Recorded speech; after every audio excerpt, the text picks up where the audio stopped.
So welcome everybody. If you have a flat chair or a bench, be sure you're sitting on that. Take your shoes off if you can, because bare feet are better for connecting with the ground. So take off your slippers or shoes. And just to start, we're gonna take a couple breaths. And I'm gonna just back up so you can see what I'm doing. So you're gonna put your hands on your knees. This is an introductory thing.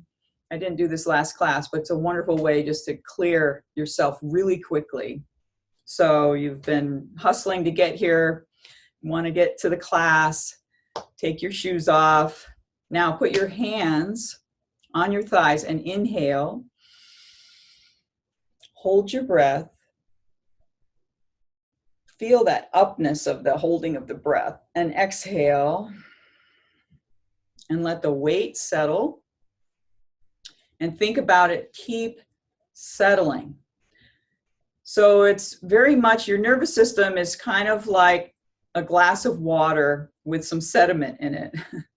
And when we get rattled, it makes the water cloudy and it's hard to be clear. And this is one of my quickest clearing practices. I didn't have this actually in my last class, so this is a bonus here.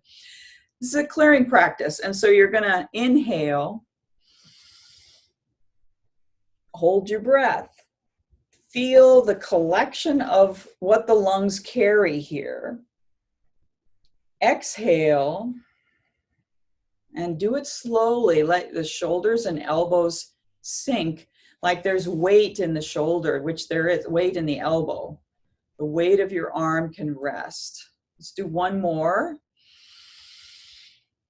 Really feel your lungs. This is so good for your immune system too.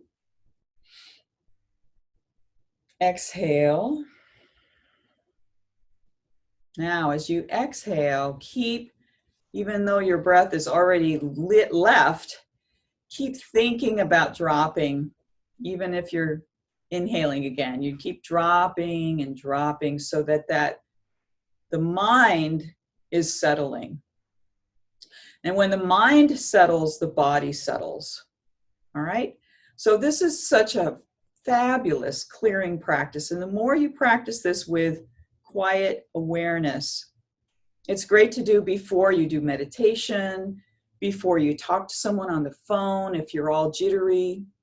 And there's so much going on right now in the world that is, making our nervous system cloudy. And the clearer we can become, the more we'll do the next right thing, as they say in that Frozen 2 movie, which I just saw, which is lovely. Do the next right thing. So we don't know what's going to happen next, but we need to get clear so we can do the next right thing. Okay? All right, so I'm going to move forward again and talk a little bit about clearing fear. This is a topic near and dear to my heart. I've had a lot of fear in my life, and I actually went through a wilderness awareness school survival training to kind of confront my fear of what I would do if everything was stripped away. And that training was so powerful. And I'm going to share a lot of things I've learned from my nature awareness and my survival skills that are very calming and very helpful, especially in a time like today. All right, so let's just talk a little bit about fear. And just that word, people are like, oh, But fear, I looked up in the dictionary and I saw two meanings that really stood out to me. The first meaning of fear is awareness of danger. Now, that's a really cool definition, and I really like that it starts out with awareness, because my work is all about using your awareness to become clear, to move easier, to feel more grounded, to coordinate yourself better, to heal from injuries. Awareness is it, man. Without awareness, we don't evolve. So awareness of danger, it doesn't really sound that bad. We should be aware of danger. So fear is our friend. It doesn't have to be the enemy. And when we detect fear, how do we respond? So a lot of people, when they have had a lot of traumatic events or a lot of pain, a lot of injury, anytime something fearful, dangerous shows up, their body goes into fight or flight or freeze or playing dead or different types of things, avoidance, compulsive behaviors. These kinds of things happen with fear. So fear is a wonderful, I call it an indicator to pay attention, to become aware. And if we can't like harness our nervous system to become aware, then are we going to act for our highest good? And can we act in community for our highest good? And this is what I learned from my survival training, is that not only do we need to think for ourselves, but we need to think about surviving in community. And this is where awareness is fun. It's cool.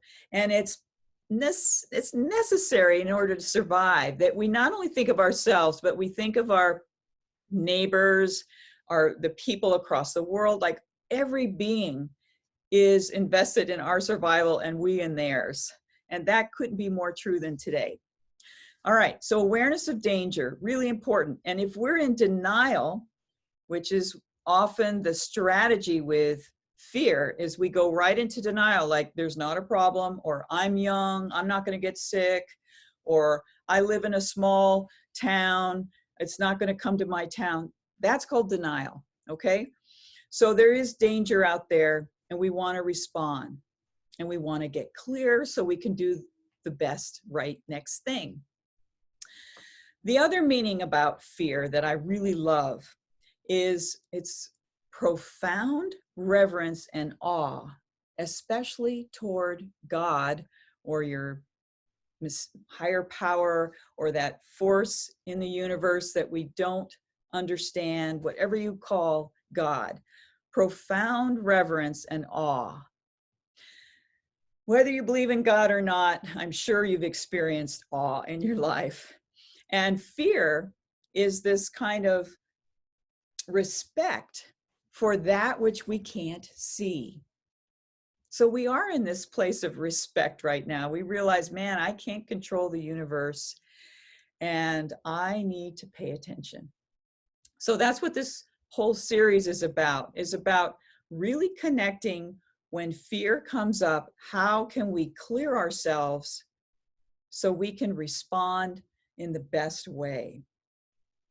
All right. And I love this other quote from Fritz Perls that I recently heard from a colleague. Fear is excitement without breath. All right. So that's why we started today with breathing. So now I'm going to move back so you can see a little more of me. We're going to do a little more breathing to start with. So you're going to take your hands and rub them together. Now, when you rub your hands together, it has a lot of effects. It brings the two hemispheres of the brain together, and I have some videos about this on my YouTube channel, but take a breath here as you rub your hands, and they're getting warmer. And then we're just going to stroke down your arm. And when we're kind of like this, from agitation and fear, stroking down in the direction of gravity helps your body literally calm down. So I want you just to gently stroke down your body.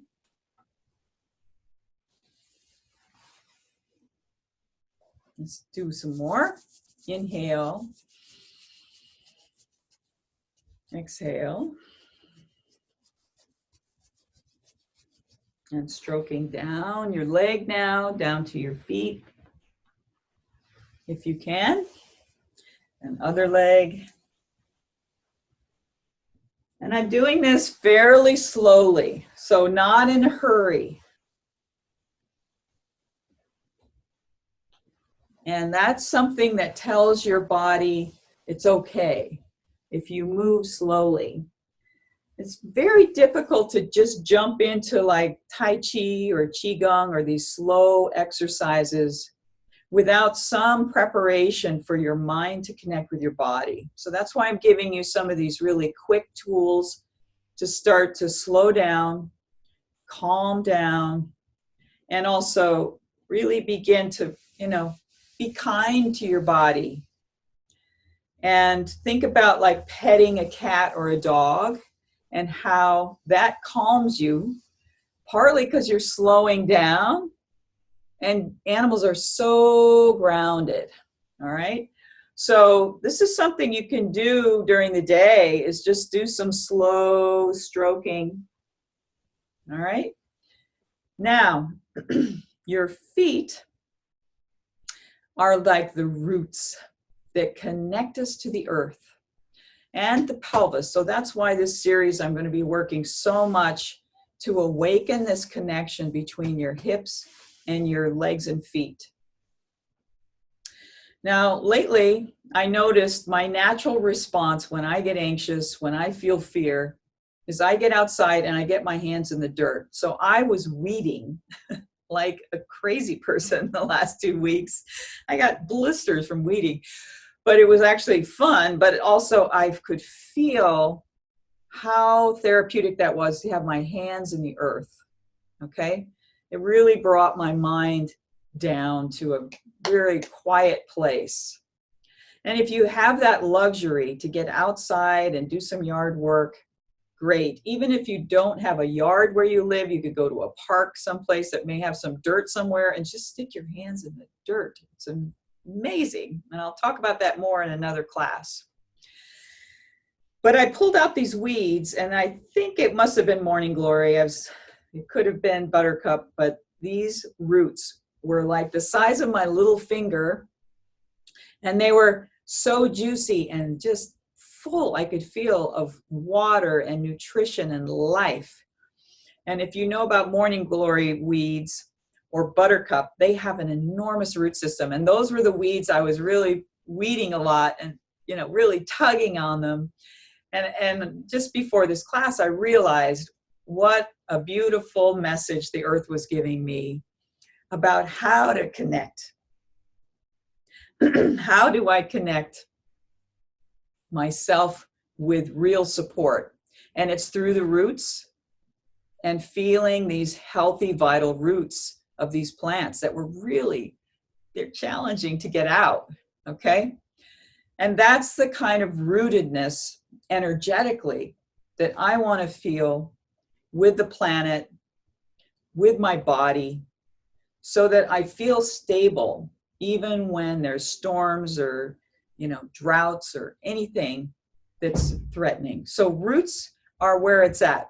And we can't see that, it's under the ground. So this is kind of a fun, esoteric thing to work on. But we have our feet, and we're going to connect to the ground. And it's a big body to connect with. So what you're going to do next is we're going to do a little bit more breathing work. So I'm going to have you inhale. Let's rub your hands one more time.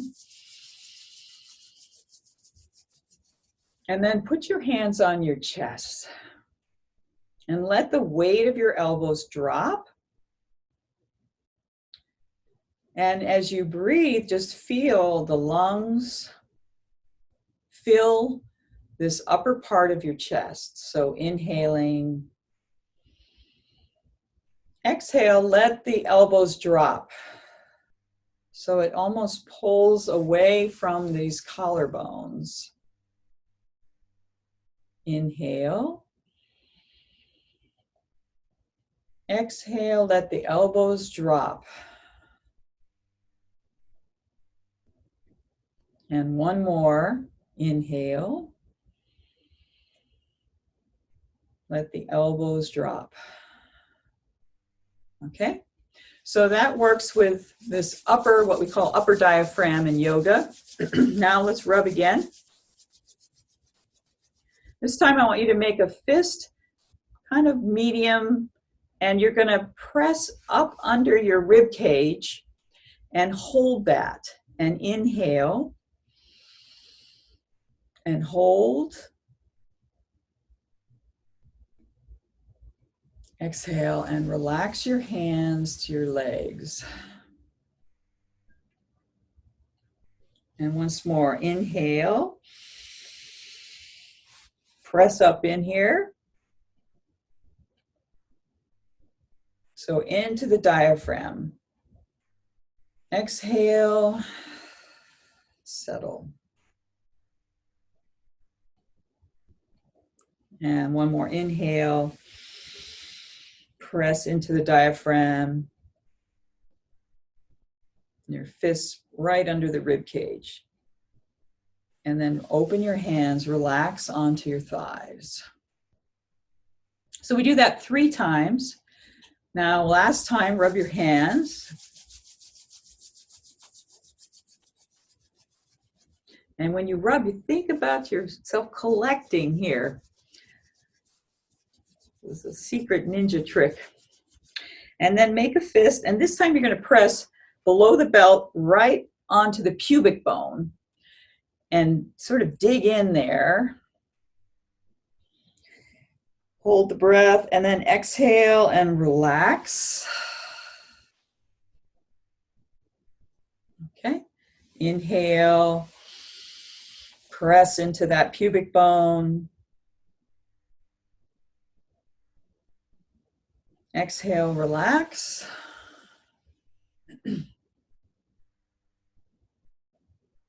Inhale.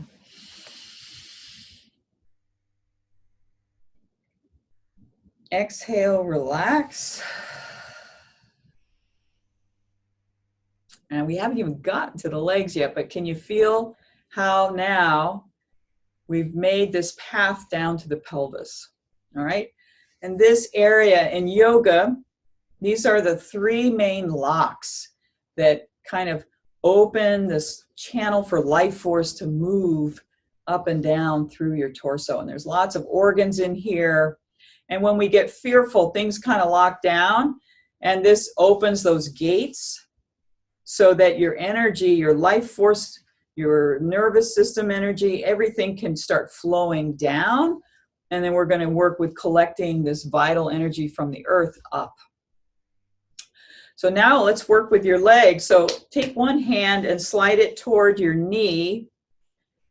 And we're going to make sure that your heel sits under the knee. Okay, so your foot is flat. Have them a little bit apart. And your heel, let's tap the heels so you can hear and sense the bone. Not too hard, but tap a few times. And can you feel the bone with your hand? All right, so do that just a little bit. Easy, right? Okay, now you're going to put the other hand on your belly, and I want you to roll your pelvis back and roll it forward. Okay, that's it. Just back and forward. That's easy, I hope. So don't roll like this, but round your back and then come back up.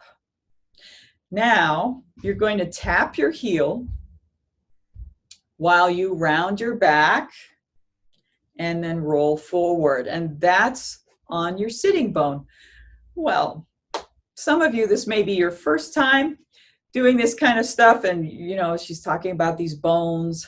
Well, the sitting bone is an important bone because it's one, other than your heel, it's one of the most weight-bearing bones in the body, okay? And we're gonna feel that sitting bone.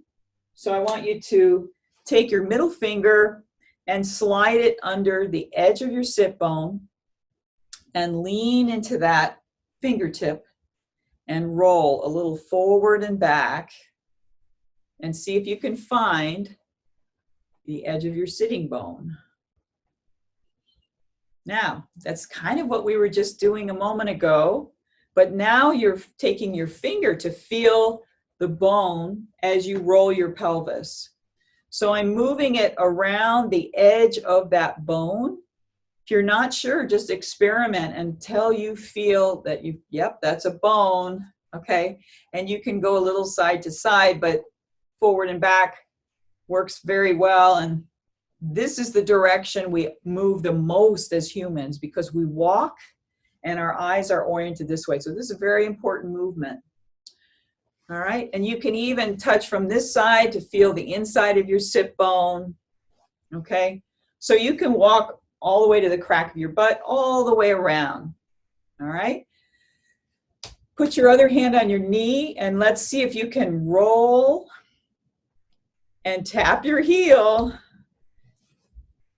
and feel that sitting bone with the tip of your finger. Okay, this is advanced. So a lot of you who've studied with me before, or have you done the videos on my YouTube channel, this is new.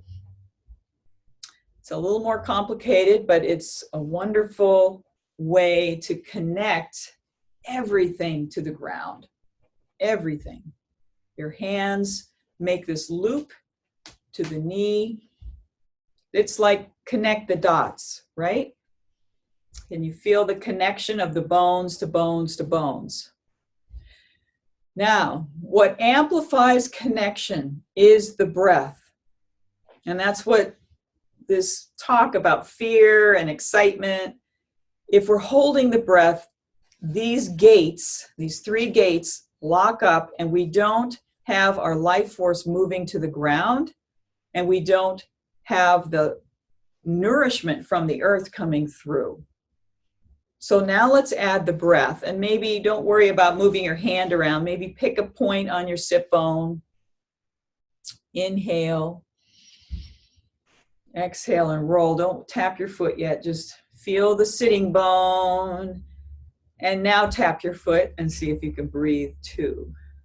Okay? It's a lot, especially if this is your very first time. But if you're doing this alone, you could sing a little song or hum or something like that. And that's a sneaky way to keep breathing. And that's a wonderful thing to do when you're afraid, is to sing.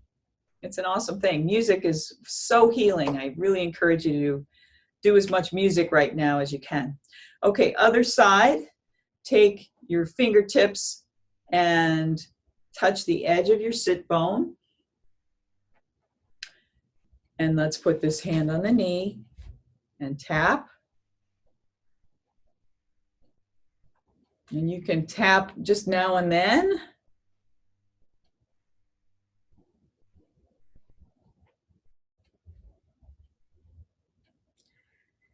And put your finger in a different place. So we're doing this side a little bit quicker. I would encourage you to play with this a lot more. Let's rest for a moment. We did a lot of movement without resting, and usually I rest a lot more, and partly I'm excited. And that's what happens. You don't rest as much when you're excited. So let's pause and rest for a moment and just feel how you feel from that. So some of that is actually stimulating, and it's important that we pause and rest to allow your system to settle. All right? So those of us, I mean, I love excitement. I really do. And if I don't settle enough, I get depleted. And that's easy to do right now. There's so much excitement around us. So make sure that you intersperse activity with just sitting still, being quiet. And how can you sit still and be quiet? Well, you can even though there's some movement, slow stroking. Do like 3 slow strokes, or 2. That might be enough for me. And then stop and see, okay, that helped a little bit. So sit still for a little while longer. Maybe take a nice inhale, like we did in the beginning. Exhale. Feel the settling. Just like that glass of water that was cloudy, it just needs to settle before we do more movement. Let's do a little more on that side. So take your fingertip to the butt, okay? And roll back and forward.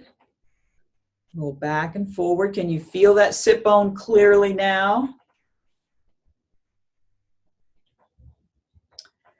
Now put your hand on here and lean a little bit so you have some weight into your foot and tap your heel. Now this is a little different than we did before.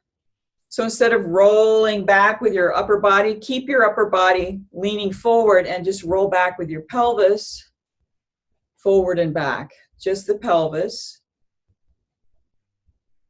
Tapping the heel. And breathing. Yeah. All right. That was good for me. Hope that was good for you. But feel the settling in that sit bone now. Can you feel the sit bone? Can you feel the heel? Okay, let's try the other one real quick. Do that same thing where you're leaning into the foot. Tap your foot. Can you feel the weight of your body in your foot?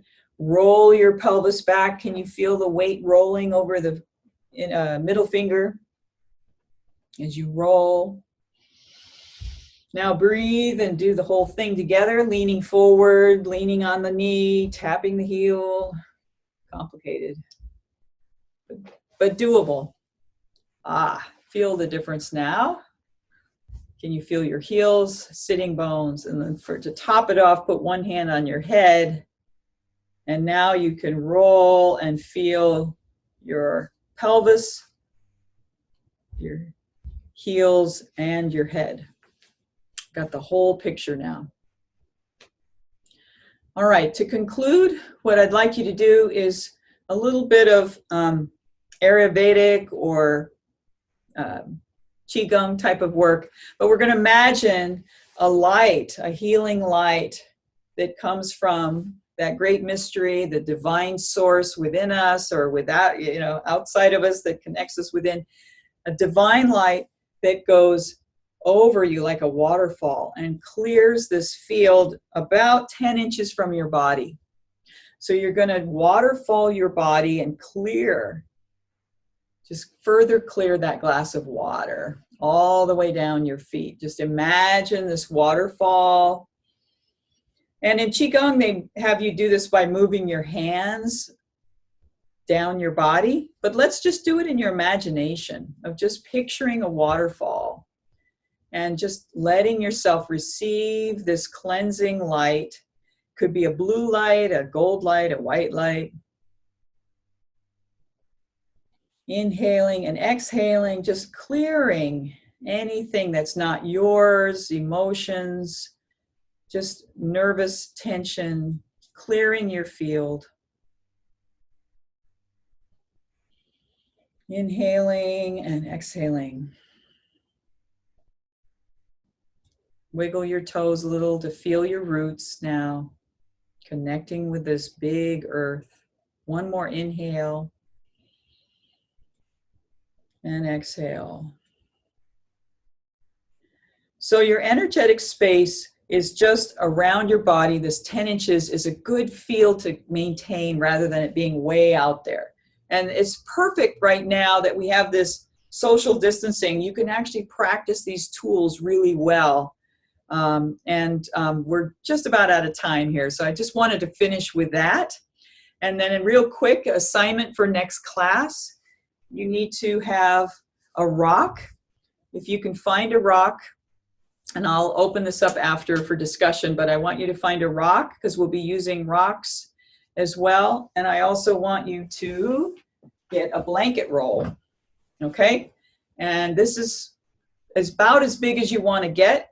You could make it a little smaller. This is 2 blankets, cotton blankets, but it could be 1 blanket, could be towels. You will have a blanket roll, and I have videos about blanket rolls on my YouTube you can check out. But bring that to next class, and then I will see you next week, and I'll have an email that will announce all of that. But right now I'm going to open it up and unmute you all, and if you have to go, you can, but please stay because there's wonderful discussions.